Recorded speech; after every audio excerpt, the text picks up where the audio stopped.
It's the Opperman Report.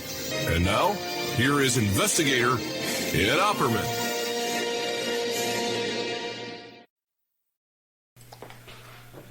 Okay, welcome to the Opperman Report. I'm your host, Private Investigator Ed Opperman. You can find me at Opperman Investigations and Digital Forensic Consulting, either through my website, emailrevealer.com, or you can just email me directly at oppermaninvestigations@gmail.com. If you like our show, be sure and check out our Spreaker. Every Friday night, our archives are free. You go to Spreaker.com, where we are right now. It's 8 p.m. Oh, my goodness, March 31st. It's going to be April Fool's tomorrow. I must be the biggest fool on the planet for doing this for 10 years. But what do you call it? Opperman Report, Spreaker.com. You can sign up for free. There's a chat room with really cool, friendly people. And you get an email notification when I put up new content. I play repeats every night, and I do an exclusive live show every Friday night. It's no longer exclusive because we do give this show over to the stations now, unlike we used to. Now, our Patreon, if you like the show and you don't like the commercials, or you think you might miss a show every now and then, you say, oh no, did I miss something good? You can join our Patreon. Opperman Report Patreon. Now, here's the deal with that. We just put up a little survey because we care what the listeners think. And did I put up? Let me pull it up here again. About, what are you looking for us to do here? Now, here's the situation. We're getting a lot of drop-offs on the Patreon, subscribers to the Patreon, which is as little as $3 a month, and you get all the content commercial-free. But there's also other levels if you want to support more, $5, $10. I think there's even a $20 section. And there's an exit poll when people unsubscribe. And everyone's saying, well, I can no longer afford this. My financial situation has changed. Well, I got to be blunt with you. If you can't afford to support the show, I can't afford to do the show. Okay? So tomorrow's going to be the day. Between now and tomorrow is when we calculate what this month's payment's going to be. And I have people that work for me that also have to get a piece of that payment. So it's a difficult situation. And if we cannot increase the Patreon subscriptions to a reasonable level, that's it. I'm done. I can't do this anymore. As it is now, it's tough enough. We have a good show on there. Andrew Woomer from the Clean Air Council. That's going to be coming up shortly on the stations and on the podcast. It's a very, very important show because it's about the East Palestine train derailment and the toxic chemicals that spilled over there, killing the wildlife and harming the people. And this group, this Clean Air Council that we're trying to support, is raising money to purchase air purification systems to put in people's homes. And this is to put in people's homes that have small children, babies, pregnant women, in order to save their lives. So it's kind of an important situation there. It's in Patreon now, and it will be, we'll probably be playing it next week. So that's a very important show that we need to support. I got some old repeats there. The Gilligan Manifesto with Kevin Solling, very interesting, intelligent fellow. We have that survey I was telling you about, which is also going to be going up free shortly. Right now it's for the members of how do they want to proceed, what we can do to improve the show. But we're going to be making that available too to all the listeners that are online. Good old Turbo Paul, the art thief, turns into art recovery. We got a classic episode with him. Professor Mel Heyman, Burying in the Lead, the media and the JFK assassination. The Barzini meeting. Just think, man, for years and years and years, I've been warning you. And I was repeating myself so much that I played a clip from The Godfather where Don Corleone was repeating himself, warning his son, but whoever arranges this Barzini meeting, that's going to be the traitor. That's going to be the one that's going to betray you. And I was warning you about these Twitter characters and frauds and con artists that have bought a microphone and put a microphone in front of their face. In the past couple of years, this growth, they're elevated artificially on Twitter and basically spewing a bunch of BS that they have no actual involvement. The only information they're sharing with you is stuff that they Google online, which is, of course, controlled by the very people who we're trying to be reporting against. And they're just repeating other people's reporting. And I've been warning about this, and then we just seen it happen to me. This big ambush that took place earlier in the past couple of months with a bunch of bots and weaponized mental illness, people with mental illness, dangerous people, armed kidnappers, homeless armed kidnappers that have been weaponized against me, and stalkers and all kind of harassers. Barry Levine, all the president's women, Donald Trump and the making of a predator. That's an oldie, but a goodie too. And there's some good stuff in there about this guy named John Tino, who was this organized crime figure in New York who claimed that Donald Trump used to visit these porn shops and porn theaters for rendezvous with porn stars and prostitutes back in Times Square. They just called Mr. Real Estate. And Mr. Tino was a widely discussed person behind the scenes as a credible source, then suddenly disappeared. I wonder, we're talking this week about Stormy Daniels. But, oh, by the way, who predicted that back in 2015 that Mr. Trump was going to wind up under arrest one day? What other presidential candidate during a primary has ever anybody predicted sooner or later this guy's going to wind up under arrest? He can never survive the scrutiny he's going to be under with all his tactics. And, he will be under arrest. And what do we have now? We have an arrest coming this week. I hope you can't hear that freaking chime coming over there with these notifications and with these wackos on all these people on Instagram defending Andrew Tate. And I love to try to debate me. Brace Belden, San Francisco dog mauling story. I always love that story. Lisa Peace, A Lie Too Big to Fail. A lot of great content up there on Patreon. Also, Scrappy PI and a repeat of the stuff about the fixers, the bottom feeders, crooked lawyers, gossip mongers, and porn stars who created the 45th president. That's the whole Stormy. That's the behind-the-scenes Stormy Daniels story. With all the folks that I know, Gina Rodriguez, the manager, Keith Davidson, her attorney, her original attorney, who was a legit attorney, Dylan Howard from AMI, the National Enquirer, all the folks that are in my circle. Okay, and I actually spoke to these guys before they published this book. I gave them some information that I had them on. They're coming back. One of them is coming back for sure. I'm taping with them next Wednesday. So here you got a guy who not only predicted the arrest of a presidential candidate during the primary in 2015, but actually happens to be involved and knows all the characters he's getting arrested for. I don't know. And you want to subscribe to somebody else's Patreon when you got this? Okay, go ahead. I'm done. How's that?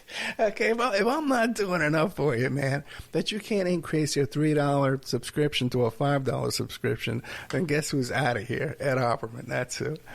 Okay. Filmed a lot of great content taped a lot of great content recently. Andrew Worm I told you about. Clean up the 14th, judicial reform.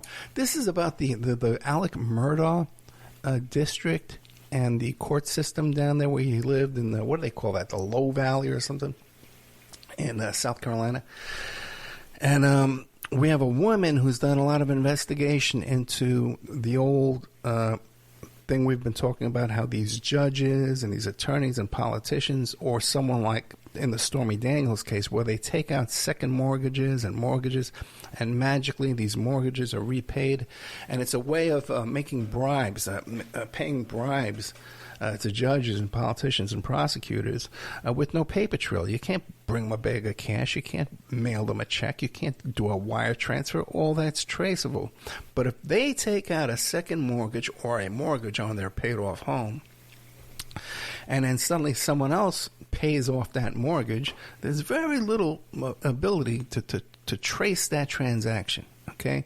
Especially if it's done with money orders and things like that. Was the CIA behind the Jonestown Massacre? Now, that's our friend from Covert Action Magazine, the Philip Agee legacy. All kinds of good stuff I've been taping this week. I'm taping tomorrow with John Potash about it's some kind of assassination of one of the civil rights leaders. I forget which one it was back in the CIA involvement in that. So a lot of good stuff, a lot of good content for you to look forward to later on tonight. In real time, I'll be playing Was the CIA Behind the Jonestown Massacre by Jeremy Kuzmarov, who was the fellow from Covert Action Magazine. And remember Richard Kerr, the young man who was, he's my age now, but when he was a young boy, he lived at the Kincura School for Boys in Ireland, and he was low county. I've been corrected by the general. What do you call it? Richard Kerr.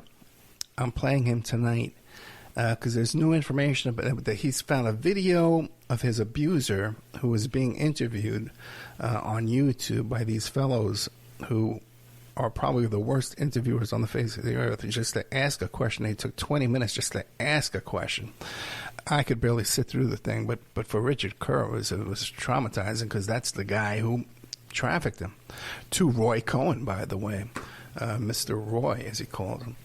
So we have Richard Kerr coming back after this, and right after this was the CIA Behind the Jonestown Massacre by Jeremy Kuzmarov from Covert Action Magazine. So we have all that going on. Which is a very good interview, and I got some other people from Covert Action Magazine I'm going to be putting on too. I apologize, I can't pay that much attention to the chat room tonight because I got a lot of notes here. A lot of notes. As you know, I missed last week because I injured my arm, my bicep that was already injured. And I was just so stressed out by the whole situation of trying to navigate the healthcare system, where actually we reached out to a healthcare navigator who never got back to us, and had to pay out of pocket for a lot of examinations and stuff. So it was very, very stressful. I was exhausted. My arm was hurting. But just so you understand how serious this was, I hardly ever miss a show, but I couldn't write. I couldn't hold a pen and write. Okay, that's how serious this situation was. So I had some friends come down and take me on a little camping trip with their Toyota 4Runner that had a mattress in the back, and they had one of those tents that goes on the roof. So we camped out for a few days, about 5 or 6 days, and my friend is also a psychologist or psychiatrist. She can prescribe drugs. And so it turned into also to like a 5-day therapy session for me, which I think I well needed. As a matter of fact, she came to me and said, "Hey, listen, Ed, we've been listening to you, and you're in bad shape. I want to come down and talk to you." I'm more friends with her husband, but she had the spare time to be able to come down and talk to me and spend some time with me. So not only did we get to spend a lot of time talking to each other, but at this campsite, there was like a communal bonfire every night where people sat around and talked and stuff. And fascinating to be exposed to people who have no clue who Stormy Daniels is, who have no clue about the Hunter Biden laptop, or if they do, they think that they have some kind of inside knowledge from what they see on TV, and just clueless about what the facts are, what's going on in the news, and things like that. Like I was all saying, "Hey, was Trump indicted yet? Anybody check the radio, the news?" And people. It's just fascinating for me to be in contact with people like that, when normally every day I'm speaking to some kind of author or expert, or the people that work with me are all very much aware of these kind of things. And of course, my daughter Victoria is going on these job interviews. I wish I could tell you the stuff this kid is doing. She just got a new scholarship for a training course in her field of endeavor, and got a great letter of recommendation to a very, very high-ranking member of Congress right now for her communications position, like you wouldn't believe. But unfortunately, we can't talk about these things like we used to be able to because of the weaponized lunatics that are directed at me these days, sometimes up to 4 hours a day. Okay, just so you understand what's going on over here. I hope you don't hear that. These notifications, Instagram notification. During my camping trip therapy session, okay, I discussed a lot of my frustrations with this work I'm doing, shoveling the sand back into the ocean here, thinking that I'm somehow benefiting the world by my work here, exposing things and interviewing people and giving people a platform to get elected or to raise funds for their different situations. It's funny because just when I got back, only been back a couple of days, and my whole body I got aches and pains all over. You wouldn't believe, okay? Because I'm not a kid anymore. I'll tell you that. But I had 2 dreams this week about being stranded. One was I was on a bicycle trip, and I went to visit an old friend who had like a thrift store, and my bike got stolen. I got stranded at this store, and I had to walk to try to find. I think it was in Key West, Florida, where the dream took place, and I had to locate a bicycle at Walmart. I hate shopping at Walmart, but I needed a bicycle. And another one was I was back at Staten Island at the Staten Island Mall, and it was pouring rain outside, and I lost my phone, or my phone was dead. I couldn't get an Uber, and I couldn't get a cab, and I was stranded at the mall. So I had these 2 stranded dreams, one right after another, very vivid dreams where I remembered them. So I looked up what the dream interpretation was, and that's a person who's stuck in life and feels that they're stuck in life. Okay, and that's how I'm starting to feel by doing this radio reporting and this kind of PI work I do that so often is not financially rewarding, but how I kind of feel necessary to help the people who need help. So I'm at a crossroads in my life, and I'm telling you right now, if we don't see some dramatic increase in the Patreon, that I'm moving on in life, and I'll just put this place. I can put a tenant in where I'm living here and get a little travel trailer and just drive around and drive up down Pacific Coast Highway, go on hikes. I got enough money coming in. I don't need to do this. I enjoy talking to people. The guest I talked to today, what's his name? Jeremy Jefferson Morley. Who you could find him at jfkfacts.substack.com. Wrote a bunch of books about the CIA. Great to have this guy on and share his information, but is it worth me living in constant frustration and exposing myself to all the kind of stuff I'm exposing myself to? Half the stuff I know, I don't tell you what goes on. Okay, guest signed up to. Oh yeah, another thing too. So often I'm trying to book a guest and who's aware of a certain situation. Like right now, people around the Stormy Daniels situation with this arrest, with the indictment and arrest of President Mr. Trump.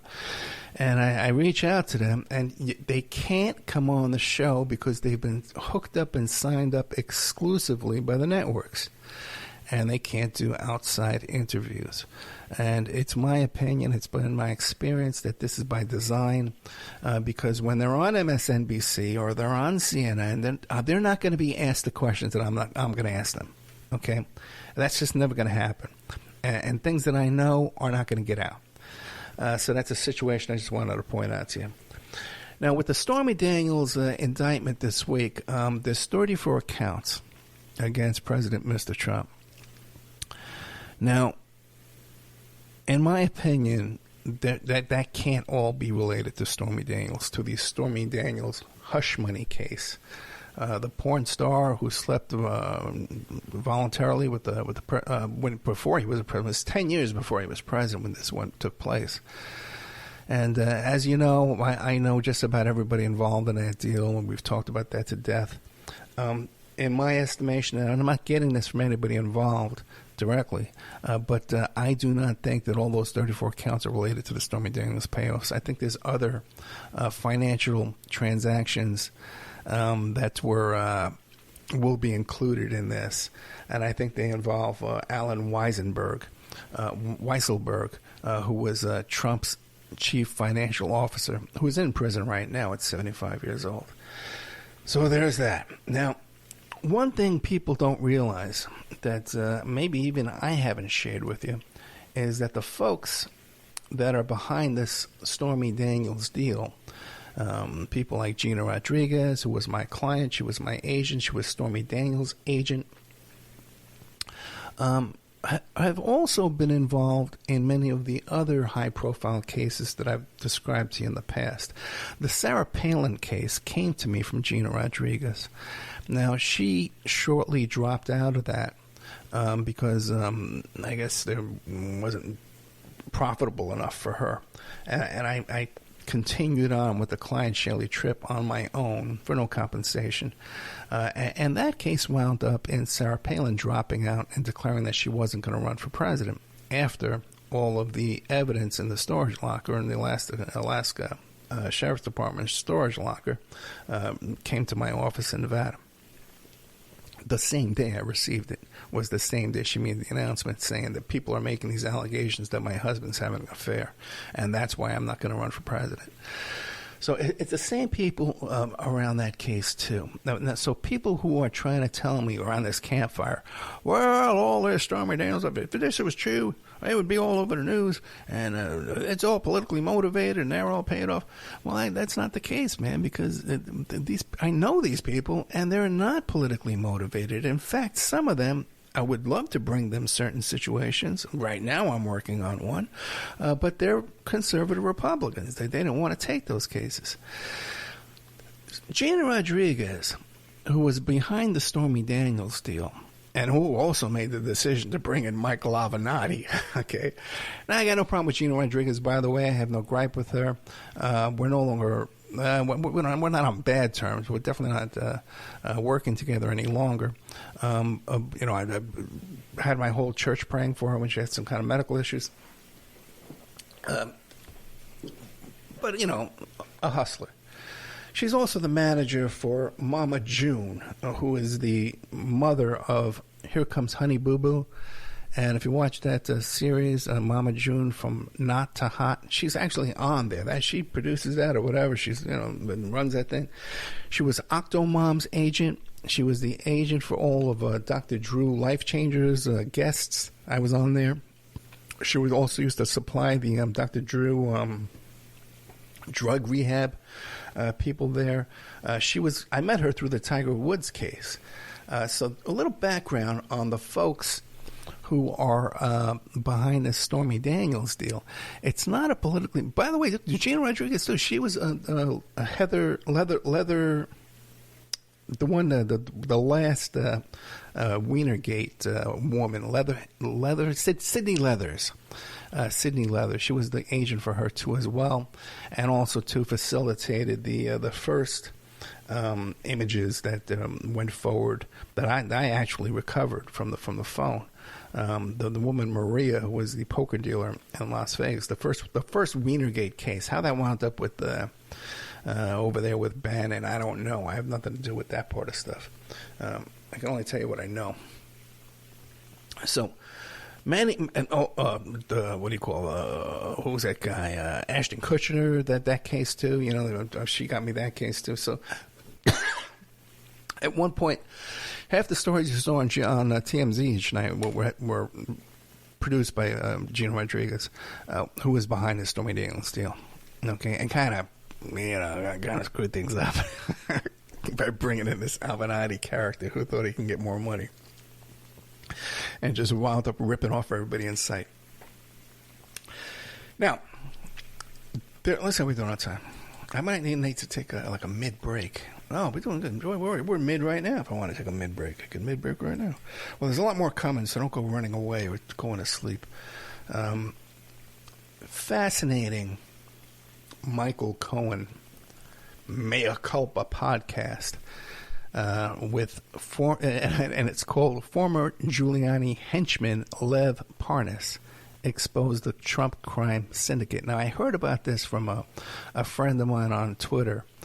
He goes by the handle human with a question mark, and then it's at HACITERADASTRA.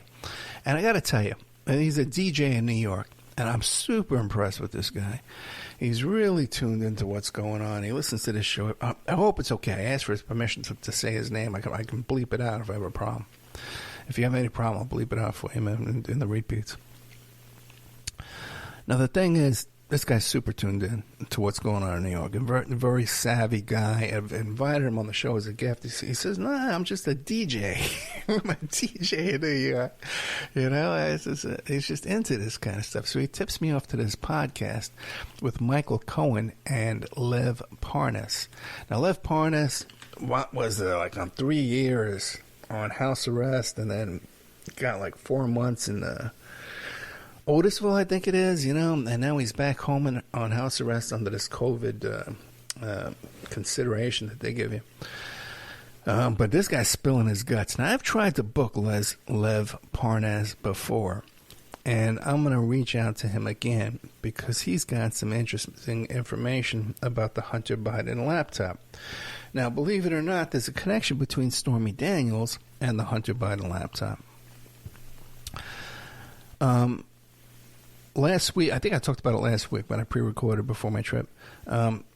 Rich Costello, who is Rudy Giuliani's attorney, best friend, drinking buddy, butt buddy, whatever they do together, they're very loyal to each other. And when he was called in to testify to give information negative about Michael Cohen, and he holds up the book, The Fixers of the Gossip Mongers and all that. He's holding up that book. I have that while I was playing the repeat. He's holding up by coincidence. And I have one of the authors of that book, at least, coming back on next. We're going to tape Wednesday about what's been going on since with all this. So there's that nexus between Stormy Daniels and the Hunter Biden laptop there. Now, it seems that this Lev Parnas knows a great deal about the Hunter Biden laptop, too, as well. Both Michael Cohen and Lev Parnas talk about Rudy Giuliani just getting away with all these crimes. He can pretty much do whatever he wants. And they also talk about his relationship with certain organized crime figures in his own family. Now, from my personal experience, there was a certain organized crime family in New York City that I had to deal with when I had my nightclub. And when Rudy wanted to clean up New York and decided to close down strip clubs that were within 1,000 feet of a school or a church or a fire hydrant or whatever it was, okay, the funny thing is there's one certain family that wasn't touched. None of their clubs had a problem. They were allowed to operate. They could have a church on the first floor. You had to go through the church to get to the strip club, but they were still allowed to operate for some reason. And everybody noticed this. This wasn't something that was a mystery, and people talked about it. There's also, I've talked about this in the past, too, about Leroy Nicky Barnes, who was the heroin kingpin in the 70s. My former partner in New York City in the PI business was one of the cops who arrested Leroy Nicky Barnes, okay? And his son was the best man at my wedding. Now, there's an audio tape. You can find it on YouTube. It's in a couple of documentaries of Leroy Nicky Barnes on a recorded conversation from prison calling up SDNY, which is Rudy Giuliani's joint back in the time. He was in charge. And he's telling them, so listen, man, you know, I'm in here, and, you know, I got guys outside doing things for me, but when I tell them to do things for me, they're doing things against me. And what he was talking about was he had sent some hitmen over to this nightclub, this all-black nightclub in Harlem, to hit some guys who were dating his wife, okay? And instead of going in there and shooting up the guy who was Nicky Barnes' enemy, they went and sat down with them, and they drank and they ate and they partied with him. So this upset Nicky Barnes. So he says, well, my motivation is because I don't have anybody out there doing things for me. They're doing things against me. Shortly after that conversation, and I suppose other negotiations with SDNY, two white guys go into that same club and shoot Nicky Barnes' enemy. Okay, very interesting. And then there's a newscast of Giuliani standing out in front of the nightclub saying, we're going to solve this crime. We're going to look into this and we're going to investigate it. We're going to solve this crime. Okay. Now, so you got Michael Cohen. And by the way, I'm no fan of Michael Cohen. I've been told by reliable sources that Michael Cohen is still under the payroll of Jerry Falwell Jr., who is the whole situation with that pool boy, that good old Mark Ebner, who I think Mark Ebner is pissed off. I mean, he's not going to come back on the show. The pool boy with Jerry Falwell Jr., that Jerry Falwell, because Cohen stepped in when Falwell Jr. was being blackmailed. He stepped in and put a stop to it, and then Falwell gave the endorsement to Trump. Okay? And everybody knew about this a long time ago, before it hit all the papers and stuff like that, and before what's his name's book, Mr. Ebner's book, which is a great book. It's a great story. I'd love to get him back on the show. So Michael Cohen supposedly is still on the payroll of Jerry Falwell Jr., not to talk about Epstein and not to talk about Trump's abortions. Okay? That's what I've heard from the source who would know. Okay, if I said his name, you'd agree with it. He would know. Lev Parnas was his whole story. If you got to listen to this podcast, I recommend it. A couple of New Yorkers kind of cursing too much and putting too thick New York accents on, in my opinion. But Mr. Cohen is no broadcaster, that's for sure. But he knows a lot of stuff, and he knows a lot of people. They all know the same place. It's kind of made me feel jealous back in the old days when I was bopping around New York myself. Almost tempted to go back and see who would kick my ass. I went back after all the talking I've done. Now, one of the biggest things, I think that should be the headline of this show, that because Cohen says, well, what were they talking about me when you were hanging out with Rudy and you were working for Trump and you were meeting with the Ivanka and Jared? And he goes, oh, well, when they saw the pictures of you talking to Reverend Al out in front of your apartment, they knew that you flipped for the FBI. They knew that you flipped. Now, why would that make them think he flipped? Because, as you know from listening to this show and my experiences with Reverend Al Sharpton, he was carrying a tape recorder in his briefcase for years when I knew him, and was working for the FBI as an active asset for the FDA, putting together cases and testifying in cases. He was recording people, and he had a phone in his apartment that was a direct line. Everything he picked up, the FBI could listen to live. I believe he had a girlfriend who had an apartment in Trump Tower, too. So it doesn't seem that it's much of a secret that Reverend Al is still an FBI, and that Reverend Al brokered the deal between what's his name, with Michael Cohen and FBI and the Department of Justice. That's what I took away from this. Mr. Lev Parnas said that Trump wanted to make Lev Parnas the head of the Cannabis Commission. Okay? He wanted to reward him with this huge cannabis deal. Oh, by the way, I got to back up a second, because it's Stormy Daniels. I mentioned how Stormy Daniels and Rich Costello came out with the book about the fixers at the Cohen, at the grand jury, right?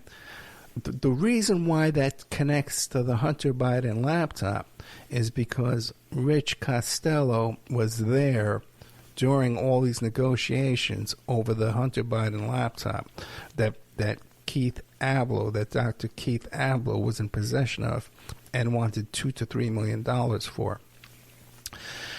It was Rich Costello, according to ex-CIA agent whistleblower John Kirikawa, who wanted $2 million for a pardon. And $2 million is the same figure as the laptop. It was at the same meeting. It's my conjecture that they told Kirikawa, hey, you get us this laptop. You go in there, guns blazing, and get us this laptop. Or you tunnel in there or whatever, and you get us this laptop, and we're going to give you a pardon. But both of them talk about pardons for sale from $500,000 to as much as $3 million. That this was the going rate for the pardons that Mr. Jared Kushner put himself in charge of running all the pardons. They have a whole department at the White House for pardons, who gets pardons, they're vetting out people who get pardons, but this was just pardons for sale. Let's make a deal. Okay, we're doing good on time. Now get this. Lev Parnas, in this podcast, is talking about how, first of all, that it was Rudy Giuliani's agent in the Ukraine that got Hunter Biden the job at Burisma. Okay? Did you hear that? It was Rudy's guy that got Hunter Biden the job at that energy company that he's unqualified for, that he can't do, and all this stuff like that. And that everyone knew that he had this serious drug problem, and the Russian FSB, which is the old KGB, would take him to Kazakhstan, load him up with drugs and hookers, and film it.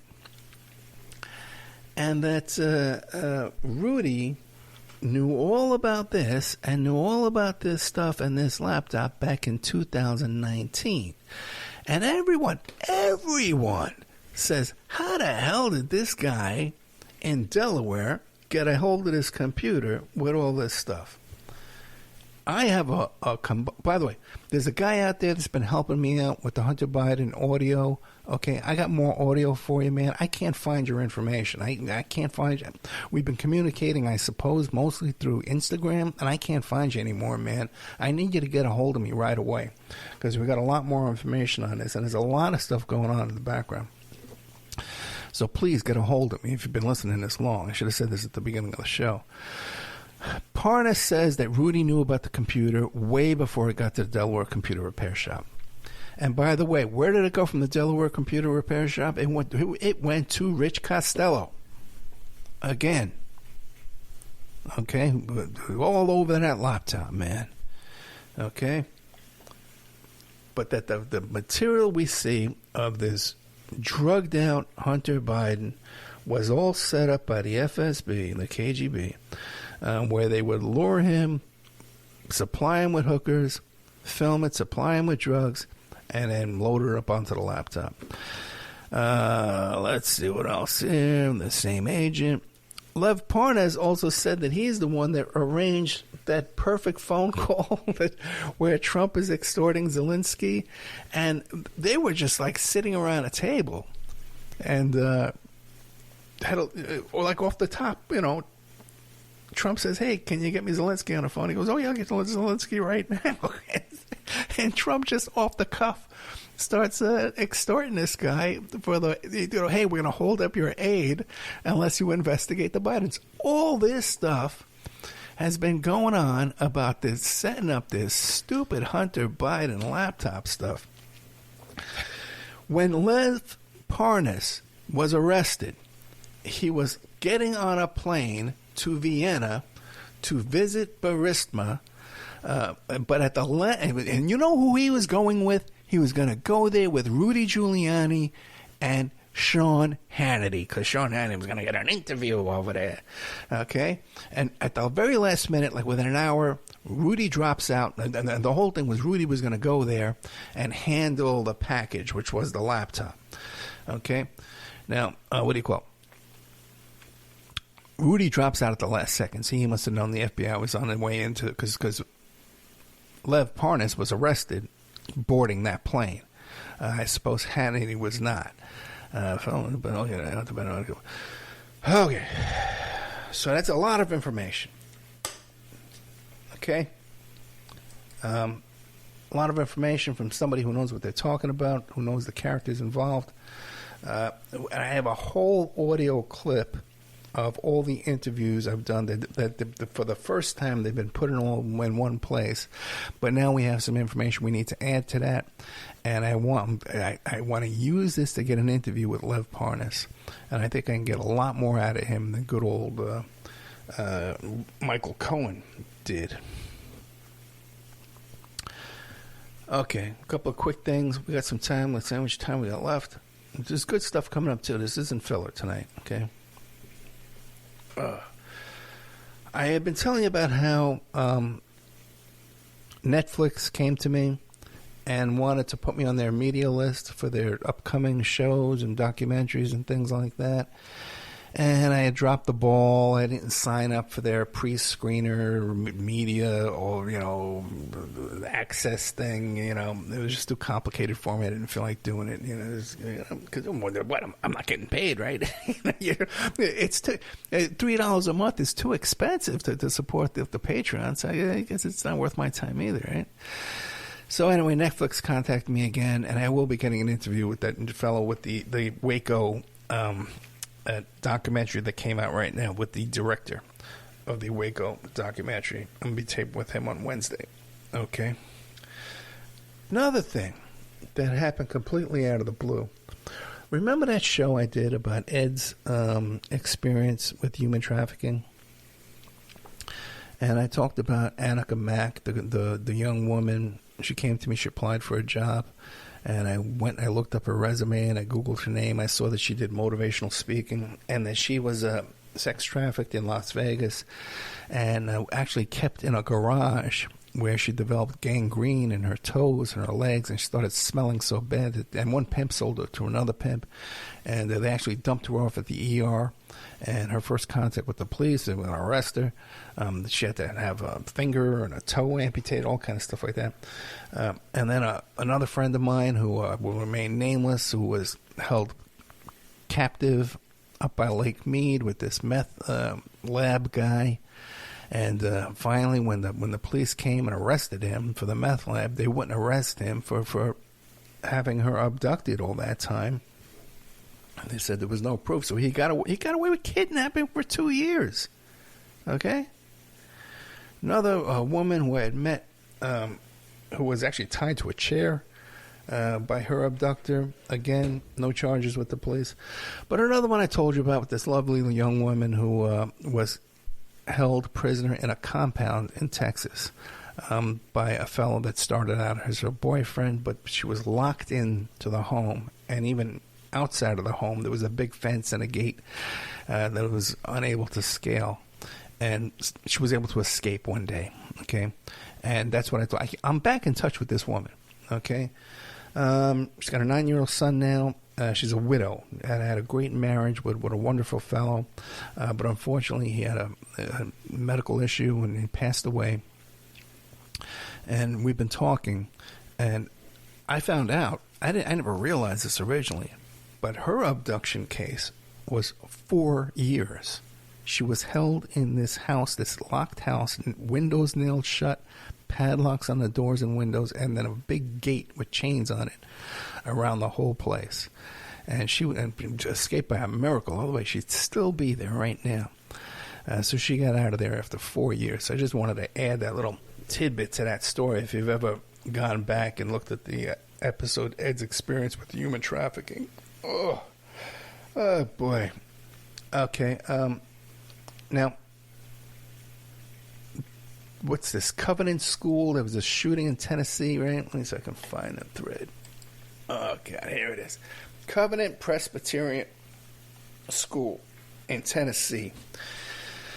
And there was this horrible school shooting this week, and the shooter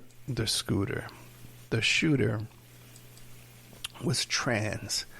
And now you got people like Marjorie Taylor Greene trying to make a whole deal about how this school shooter, which is very rare to have a female school shooter, shoot up a school. Okay, it's like 2%. I think there's only been like 4. So very, very rare. So I was contacted by somebody I trust, and they forwarded me a thread. I'm trying to interview the person who put together all this information so we can do a real thorough analysis of what's going on here.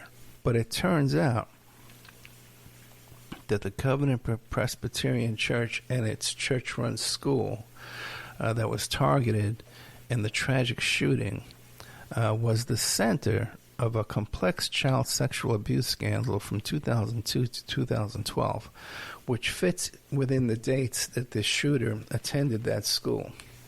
Okay? Now, there were several lawsuits. This was a huge scandal. There was a lawsuit in 2012 alleges that the defendants associated with Covenant, including Bachman, Aids, Avery, and Revenson, were involved in concealing unlawful child sexual abuse by John Perry. The plaintiffs were unaware of the abuse until 2012. By 2015, 2 lawsuits alleged child sexual misconduct by Perry during divorce proceedings. Perry's ex-wife claimed his inappropriate marital conduct led to their separation. Also, as reported by the Arkansas Times, I'm reading this from this fellow here on Twitter. John Perry was a prominent pastor who had co-authored several books with the then Arkansas governor, Mike Huckabee. The church allegedly used Perry's home as a safe house on the back of his good reputation for children they believed were mistreated by their parents. Which is something really outrageous, especially when you watch Dr. Phil. And people say that children are being abused, and sometimes they are, in tragic situations. Well, take them away from their parents. And people have this imaginary vision in their head. Those kids need to be taken away, and that somehow they're going to be taken away and put into a home of a white family who lives in the suburbs that are rich and go to Harvard, But no, when you take away these kids, they're either placed with family members that are the ones that screwed up the parents that can't raise the kids to begin with, grandparents and uncles and aunts, cousins that are just as screwed up as the people they're being taken away from, or they're put into foster care for profit institutions, and the at risk goes through the roof that these poor children may be traumatized even further. I told you the story a couple of weeks back about how those kids that were rescued from the 13 kids that were all dressed alike when they went to Disneyland, were rescued from one abusive situation and put them back into several other abusive situations. Another house of horrors, from one house of horrors to another house of horrors. How many house of horrors are there out there?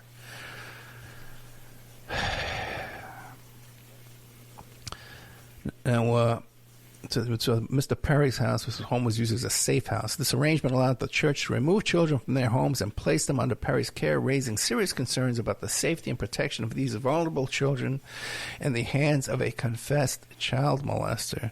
In 2009, a family sought help from the attorney, Larry Crane, after being silenced for raising concerns about the children's safety in Perry's safe house. Crane, the attorney, later filed a $3 million lawsuit against the person who reported the abuse while representing Perry. You understand? Parents went to an attorney and said, hey, this guy Perry's abusing my kids. And later on, that same attorney represents Perry and sues reporters, families who reported abuse against Perry for $3 million. You follow? Okay. Now, this is from newspaper articles and stuff, So we got to get this guy on the show to get the whole thing. Additionally, the Davies sued Covenant Presbyterian Church and parishioner Llewellyn, accusing the church of covering up for confessed child molester John Perry and putting children in Perry's so-called safe house. The family claims they were harassed, assaulted, threatened for raising concerns about the church's concealment of child sexual abuse. Despite the scandal, local media in Nashville has not covered the stories involving John Perry, who admitted to sexually molesting his daughter in court. The Presbyterian Church Association was reportedly going to bring charges against Pastor Jim Bachman of Covenant, another church member who was implicated in enabling the abuse, yet no one has been charged in connection with the child sexual abuse. If you just tuned in, we're talking about the school in Tennessee that was just shot up by this school shooter, okay, who was a student at that school during this period of time when all this abuse was going on. Why isn't this being reported in the mainstream press? There's plenty of links here, okay? Got to get this guy on the show, man, to really flesh this out. Now, this leads to the question, when females only commit 2% of all mass shootings and have only committed 4 of the 140 school shootings before this event, could this have been a carefully plotted vengeance mission?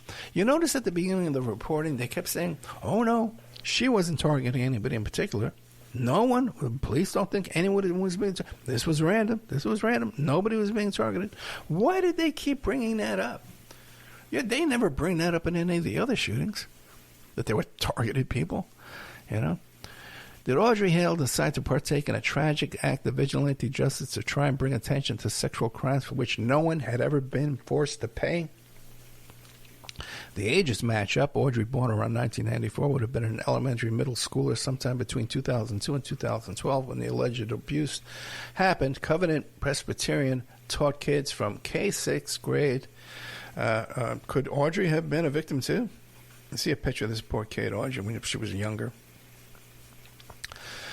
Below is a link to a document to a database outlining the sequence of events of Covenant sex crimes and cover-ups. By the way, I should credit the author of all this. His name is Right Side of History, TM, at XXCLUSIONARY. What the hell are they trying to hide, he says. As a disclaimer, he's saying there's no way he excusing the actions of Hale. You know, sure, school shootings are bad. We can all agree with that, even if there are a bunch of child molesters being shot up. And he did shoot up kids, you know, or she, this trans individual. I'm not sure if which way they trans. But you know, shooting up kids is wrong no matter what. You know, even if you're shooting up a kid if someone abused you.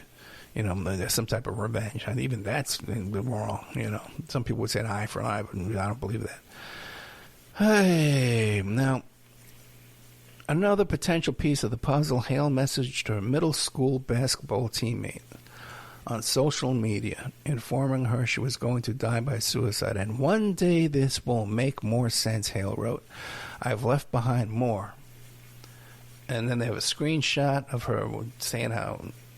And by the way, the person she sent this to was given the runaround. She's called up suicide hotline. She's called up the sheriff, called up everybody in town. No one did a damn thing. Now, also, too, all this could be resolved if the Tennessee cops down there would release the manifesto written by the shooter. It was posted online. There's no reason why we shouldn't be allowed to see this. But we're not. And, you know, in the old days, like when I was first doing my email investigations and my online investigations, way back in the 90s, and, you know, before anybody was doing this kind of thing, if there was a major incident like that, this stuff was left up online long enough for you to find it. You know, now it's taken down in seconds, in minutes. There's some kind of a mechanism in place. They don't want you knowing what's behind these crises and tragedies and all kinds of stuff. They don't want you knowing anymore. I found all that stuff on John Mark Carr. It took me a couple of days later I was finding it, you know? And then I passed it on to CNN and Court TV and stuff, and some sources I had around those areas to publicize it. Okay, we're out of time. I'm exhausted. My back is killing me. Coming up next is, was the CIA behind the Jonestown Massacre by Jeremy Kazmarov from CovertActionMagazine.com. Now, I got to tell you something. There's a lot of stuff in this that I'm reporting that I had never heard before. And you know me, man. I've interviewed a lot of people that were at Jonestown and studied Jonestown. A lot of people. So there's a lot of new stuff in this. So I would encourage you. This is not a repeat. This was the CIA behind the Jonestown Massacre by Jeremy Kazmarov. That is not a repeat. It's a brand new content. Keep your eye out for it. There's brand new information in there that I know you have not heard before, because there's stuff in there that I have not heard before. Guys, thank you so much. Now, like I said, today's the 31st. Tomorrow's going to be April 1st. I'm serious about this, guys. I've been doing a show for 10 years. This has been thankless work. I've taken on a lot of abuse, a lot of threats, I've got a lot of serious harassment. There was an incident one time that went back when I was investigating a certain thing. I've never talked about it, but physical altercations. Now, if we don't get some support on Patreon, or if you want to make a donation, go to OppermanReport.com and make a donation. Okay? If I can't get some financial support from the listeners to show me that you want me to keep doing this, I'm not going to keep doing this. And that's just that. No hard feelings. Okay? No hard feelings. Trust me. Okay? If you can't afford it, I can't afford it either. How's that? All right, so you can go to Patreon, and you can become a member for as little as $3 a month. Or if you're already a member, you can increase your membership by a couple of bucks a month. Just go from 3 to 5 and go from 5 to 10. It's not a lot of money, guys. Okay, but if we had 1,000 people do that, just imagine the kind of work I could be doing for you. All right, just imagine the kind of work that someone who knows the people involved could be doing for you. Not a guy that's Googling. Some of these guys are great Googlers. But let me tell you something. There's a lot of stuff that I've seen on Google a couple of years ago that's no longer on Google. Even myself, get this. It used to be when you Googled Ed Opperman and you went to images, you saw 20 pictures of Jeffrey Epstein. No, you don't. Okay? Because it's all controlled. It's all rigged. Okay? It's all rigged, guys. All that information you think you're so smart that you're getting what they want you to have. I'm giving you what I know from the people involved. Give me a break here.